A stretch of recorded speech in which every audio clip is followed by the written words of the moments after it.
నాగార్జున అంటే ఒక గుర్తొచ్చింది. నిన్న నాగార్జున కొడుకు, ఆయన సినిమా హీరో, ఆయన ఉంటాడు, ఇద్దరు కొడుకులు కదా. నాగార్జున కొడుకు పెద్ద పేరు ఏంది ఉంటుంది, నిన్న పెళ్ళైంది ఆమె, నాగచైతన్య అమ్మాయి హీరోయిన్ సమంత అంటే పాపం గాజాలో రఫాలో మహిళల కోసం పిల్లల కోసం ఆమె ట్వీట్ చేసింది, కానీ బంగ్లాదేశ్లో ఉండేటువంటి వాళ్ళ కోసం ట్వీట్ చేయలేదు. ఆ సమంత ఈ సమంత వాళ్ళిద్దరికి సంబంధించి ఒక చర్చ ఏది, వాళ్ళిద్దరు పెళ్లి చేసుకుంటే ఎంగేజ్మెంట్ చేసినప్పుడు వేణుస్వామి అనే ఒక స్వామి, ఆయన వేణుస్వామి జ్యోతిష్యం చెప్తాడు. జ్యోతిష్యం చెప్పేటప్పుడు ఎవరో మీడియా మిత్రులు ఆయనతో ఇంటర్వ్యూ చేసుకునేటప్పుడు సమంత ఈ నాగచైతన్య ఇద్దరు పెళ్లి చేసుకుంటారు కదా, వాళ్ళ ఎంగేజ్మెంట్ అయిందంటే ఆ ఎంగేజ్మెంట్ పెళ్లి అయినా కూడా వాళ్ళు ఎక్కువ కాలం ఉండలేరు, వాళ్ళ జాతకంలో ఇట్లాంటి దోషాలు ఉన్నాయనేటువంటి మాట చెప్పారు. అట్లనే అదే నాగార్జునకు సంబంధించినటువంటి ఇంకో చిన్న కొడుకుకు సంబంధించినటువంటి పెళ్లి ఎంగేజ్మెంట్ అయింది. అప్పుడు కూడా అదే వేణుస్వామి మాట చెప్పిండు, ఏమని, ఈ ఆయన చిన్న కొడుకు పేరు ఆయన సినిమాలో చేసిండు, ఆయన అఖిలు ఇంకొక పెద్ద పారిశ్రామికవేత్త కూతుర్ని ఎంగేజ్మెంట్ అయితే ఎంగేజ్మెంట్ కాగానే మళ్ళీ అది క్యాన్సిల్ అయిపోయింది, పెళ్లి కాలేదు. అయితే జాతక దోషాలు ఉన్నాయి, ఇవి ఉన్నాయనేటువంటి మాట చెప్పారు. ఆ తర్వాత ఇదే నాగచైతన్య సమంత విడిపోయిన తర్వాత ఇంకొక కొత్త అమ్మాయిని నిశ్చితార్థమైందని ఆయన పోస్ట్ పెట్టిండు.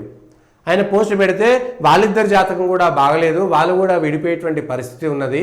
జాతకాలకు సంబంధించి జ్యోతిషానికి సంబంధించి మీ పండితుల ద్వారా నివారణ చర్యలు తీసుకోండి, దోష నివారణ పూజలు చేసుకోండి, కొంత మెరుగుపడవచ్చు అనేటువంటి మాట సూచన కూడా చేసిండు. అంటే మీది బాగలేదు, మీరు మీకు సంబంధించినటువంటి పండితులతోటే దోష నివారణ చేసుకోండి అనేటువంటి ఇది కూడా చెప్పిండు. అయితే విచిత్రం ఏంటంటే ఇదంతా బాగానే ఉంది, దీనికి అంతటికి పాపం మా తోటి జర్నలిస్టులకి చాలా బాధ కలిగింది. వెంటనే వేణుస్వామి మీద చర్యలు తీసుకోవాలని, వేణుస్వామికి సంబంధించినటువంటి ఆ జ్యోతిషం వల్ల మా నాగార్జున ఇబ్బంది పడుతుండని జర్నలిస్టులు పోయి వేణుస్వామి మీద చర్యలు తీసుకోవాలని ఆయన మీద ఫిర్యాదు ఇచ్చొచ్చారు, ఎక్కడో మహిళా కమిషన్కో ఎక్కడనో. నాకు విచిత్రం అనిపించింది మా తోటి జర్నలిస్టులను చూస్తుంటే. మళ్ళా దానికి సంబంధించి సినిమా రివ్యూలు పెట్టి ఆ సినిమా పుట్టక ముందుకే పట్టమంటది, పేలిపోయింది, అయిపోయింది, సినిమా బాగలేదని రివ్యూలు చేసి ప్రపంచంలో వాడి సినిమా ఎవడో తీసుకుంటే వాడి వ్యాపారం కోసం సినిమా తీస్తాడు. వాడి వ్యాపారంలో సినిమాలలో ఎంతమందిని దారుణమైనటువంటి సినిమాలు తీస్తుంటే ఒక్కళ్ళను స్పందించిరా? జుగుప్సాకరంగా, అసభ్యకరంగా, ఆఖరికి జవాన్లు ఉండేటువంటి వాళ్ళ భార్యలను కూడా దారుణంగా చిత్రీకరిస్తే ఒక్క జర్నలిస్ట్ అయినా మాట్లాడిండా? అనేక మంది ఆ బ్రహ్మానందం పెట్టి ఇక మొత్తం వాడు బువ్వ తింటాడు, బిర్యానీ తింటాడు, వాడు ఆ పెళ్లిళ్ళు చేస్తుంటే వచ్చిన ఆడోళ్లను ఇష్టం ఉన్నట్టు చూస్తాడు అనేటువంటి విధంగా వాడి సినిమా స్వేచ్ఛ పేరు మీద ఇష్టం ఉన్నట్టుగా చేస్తాడు. సినిమా స్వేచ్ఛ పేరు మీద దేవుళ్ళను ఇష్టం ఉన్నట్టుగా కించపరుస్తుంటాడు వాడు. సినిమా స్వేచ్ఛ పేరు మీద నక్సలైట్లు గొప్పోళ్ళు అంటే కూడా ఈ సినిమా జర్నలిస్టులు కూడా స్పందించలేదు. అన్నలు గొప్పలు, అడవుల్లో ఉండేటువంటి నక్సలైట్లు గొప్పోళ్ళు అనేటువంటి సినిమాలు తీస్తే నోరు మూసుకున్న వాళ్ళు వాళ్ళ అవసరాల కోసం సినిమాకు సంబంధించినటువంటి ఏది పడితే అది మాట్లాడితే తప్పలేదా? సినిమాలలో ఏది పడితే అది పెడితే తప్పలేదా?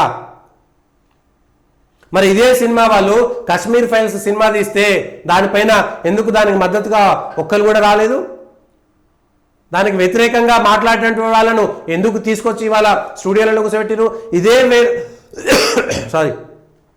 ఇదే వేణుస్వామిని ఇంతమంది ఇంటర్వ్యూలు చేశారు కదా, ఆ రోజు అనేక మంది జర్నలిస్టులు చేశారు కదా, వాళ్ళందరినీ మీరు జర్నలిజం నుంచి పక్కకు పెడతారా? ఓన్లీ నాగార్జున కొడుకు కోడలకు సంబంధించినటువంటి జాతకం చెప్తేనే మీకు నొప్పి వచ్చిందా? సారీ, మా తోటి జర్నలిస్టులు అంటున్నాను కాబట్టి. ఇంత దారుణం, అంత ఊడిగం చేయాలా? అంత అవసరం ఏమున్నది? తప్పేమున్నది అందులో? అది జ్యోతిష శాస్త్రం అయితే అది బయటకు చెప్పాలా చెప్పొద్దా? దానికి కొన్ని కట్టుబాట్లు ఉంటాయి, దానికి కొన్ని నిబంధనలు ఉంటాయి. సినిమాలల్లో లక్ష్యం ఉన్నాయి. మీకు దమ్ముంటే రండి, ఒక్కొక్క సినిమా మీద ఎన్టీ రామారావు దానవీర శూరకర్ణ అని, కర్ణుడు గొప్పోడని, లేని కులాలను, అసలు కులాలే లేనటువంటి మహాభారతంలో కుల ప్రసక్తి రాదు. ఎవడైనా మహాభారతం మొత్తం చదివితే లేకపోతే రామాయణం మొత్తం చదివితే రామాయణంలో ఎక్కడ కూడా చాకలి నిందకు అనేటువంటి మాట ఎక్కడ రాదు. కానీ సినిమా కూడా పాటలు రాస్తాడు, చాకల నిందకు సత్యము చాటగా కుల సత్యనే వీర నాడని ఒక చాకలు అనేటువంటి మాట తీసుకొని అసలు చాకలి అనేటువంటి మాటే రాదు అక్కడ, కులమే ఉండదు అక్కడ. కానీ వాడు సినిమా కోసం కులం తీసుకొస్తాడు. వాడు పెద్ద ఎన్టీఆర్ సినిమా తీస్తే వాడు దానవీర శూరకర్మ, ఆయన సినిమా తీస్తే ఆయన రాముడైతే కృష్ణుడు అవుతాడట. మరి అదే సినిమాలలో హీరోయిన్లను అనేక సార్లు రేప్ చేసిండు ఎన్టీ రామారావు. ఆయనే రావణుడుగా వేషం వేసిండు, దుర్యోధనుడుగా వేషం వేసిండు. కానీ ఆయన రాముడు కృష్ణుడు అనే మీరు ఎందుకు ప్రొజెక్ట్ చేసిరు? ఆయన దుర్యోధనుడు, ఆయన రావణుడు అని ఎందుకు చెప్పలేదు? ఇది కుట్ర. ఇట్లాంటి కుట్రలు జరిగినాయి సినిమా ఈ మీడియాల పేరు మీద. కేవలం ఇప్పుడు ఇంత పెద్ద మీడియా వచ్చింది, ఇన్ని ఎక్కువ సోషల్ మీడియాలు డిజిటల్ మీడియాలు వచ్చినాయి, ఎలక్ట్రానిక్ మీడియా వచ్చింది కాబట్టి కావచ్చు. కానీ లేనప్పుడు మొత్తం ఆయనని పెద్ద హీరోలాగా చూపెట్టి రాముడు ఆయనే, కృష్ణుడు ఆయనే, మరి రావణాసురుడు ఆయనే. సినిమా హీరోయిన్లతోటి ఆమె శ్రీదేవి ఆయన బిడ్డ కంటే ఏజీ ఒక సినిమాలో ఆయన మనవరాలుగా సినిమా హీరోయిన్గా చేసిన శ్రీదేవి ఎన్టీ రామారావుకు మనవరాలుగా నటించింది. అదే మనవరాలతోటి మళ్ళీ ఆరేసుకోబోయి పారేసుకోబోయి ఆయనతోటి సినిమా హీరోయిన్ లాగా ఆమె చీరలు ఇప్పిరు. మరి జూప్సాగా అనిపించలేదా? దానిపైన ఏదైనా మాట్లాడిరా? ఏమంటే సినిమాలో ప్రత్యేకం వాళ్ళు ఏదో స్పెషల్గా సినిమా స్వేచ్ఛ కొంత ఉంటుంది కదా. చరిత్రను వక్రీకరించినటువంటి 100 సినిమాలు ఉంటాయి. ఆ 100 సినిమాలకు సంబంధించినటువంటి చూద్దామా? ఇవెవ్వరికి తోటి జర్నలిస్టులు ఎవరు మాట్లాడంటే భయం, సినిమా వాళ్ళు చేస్తారేమని. సురేష్ కొండేటి మీద కూడా ప్రశ్నలు అడిగితే సురేష్ కొండేటి సాటి జర్నలిస్టే కదా, సురేష్ కొండేటి మీద జరిగినటువంటి దాడిని ఎందుకు పట్టించుకోలేదు? ఇష్టమైనట్టుగా ఇదే జర్నలిస్టులు శ్రీదేవి చచ్చిపోతే బాత్ టబ్లలో కూర్చొని బిద్ద పెట్టి అట్లా పెట్టి పెద్ద పెద్ద గ్రాఫిక్స్ వేసి దాన్ని సొమ్ము చేసుకున్నారు కదా, అప్పుడెందుకో మాట్లాడలేదు? ఒక వేణుస్వామి ఒక మాట జ్యోతిష చెప్పిండు, అది జాతకము. మరి సెలబ్రిటీలు కదా ఎందుకు చెప్పారు? అది అది వ్యక్తిగతమైంది. మరి నువ్వు పెళ్లి చేస్తే నువ్వెందుకు సోషల్ మీడియాలో పెట్టినావు? నాకు నిశ్చితార్థమైంది పెళ్లి అయిందని ఎందుకు చెప్పినావు? అంటే నువ్వు పెళ్లి చేసుకుంటే సినిమాలలో అందరూ వచ్చి మేము చేయాలి. ఇవాళ ఎన్టీ రామారావుకు చెయ్యికి దెబ్బ తగిలిందంటే మీడియాకి చెప్పాలనా? అంటే ఏమైనా వ్యతిరేకంగా ఉంటే రాయకూడదా? అయ్యో కళామ తల్లి సినిమా ఇండస్ట్రీని కొన్ని వేల మంది బతుకుతున్నారండి, అంతమందిని బతికేటువంటి సినిమాని ఇబ్బంది పెట్టొద్దండి. కానీ మీరు మీ సినిమా స్వేచ్ఛ పేరు మీద సమాజం మీద దాడి చేయొచ్చు, కొన్ని కులాలను దాడి చేయొచ్చు. అదే బ్రాహ్మణులు మోహన్ బాబు సినిమా ఏదో తీస్తే బ్రాహ్మణులకు వ్యతిరేకంగా ఒక్కరైనా సరే ఒక్కరు బ్రాహ్మణులకు మద్దతుగా సినిమా డిస్కషన్లో చర్చలు జరిగినాయి కదా. ఆ రోజు ఎందుకు ఈ సినిమా జర్నలిస్ట్ అనలేదు? కేసులు వేసిరు కదా, బ్రాహ్మణ సమాజానికి సంబంధించినటువంటి వాళ్ళు కేసు వేసిరు. ఆ రోజు ఈ సినిమా జర్నలిస్టులు ఎవరి పక్షం వహించారు? గురువింద గింజలాగా ఉంటుంది, జర్నలిస్టుల విలువ తీస్తున్నారు. మరి అదే వేణుస్వామిని ఇంతమంది ఇంటర్వ్యూ చేసిరు కదా, ఎందుకు చేసిరు? వాళ్ళంతా జర్నలిస్టులు కదా. ఇదే ఎలక్ట్రానిక్ మీడియా నుంచే కదా మొదటిసారిగా ఆయన పెట్టింది. సినిమాల్లో ఉండేటువంటి వాళ్ళ జర్నలిస్టులకు సంబంధించినటువంటి జ్యోతిష్యం చెప్పారు కదా, జాతకాలు చెప్పారు కదా. చెప్తారు జ్యోతిష్ శాస్త్రంలో ప్రతిసారి ఉగాదికి పంచాంగం చెప్పేటప్పుడు ఈసారి వానలు పడతాయి, ఈసారి వానలు పడాయి మంచిగా ఉంటుంది, ఈసారి నాయకులకు గండం ఉంటుంది, లేకపోతే ఇగో ప్రపంచ దేశాలు యుద్ధం అయితే పరిస్థితులు ఉన్నాయి హెచ్చరిస్తుంది, చెప్తున్నది. ఆయన అంతకుముందు సమంతకు సంబంధించి ఒక సినిమా ఏది జర్నలిస్టులకు సంబంధించిన ఒక స్టూడియోకే ఇంటర్వ్యూ ఇస్తే చెప్పిండు. సమంతకు సంబంధించింది కూడా అది ప్రత్యేకంగా ఏం చెప్పలేదు కదా.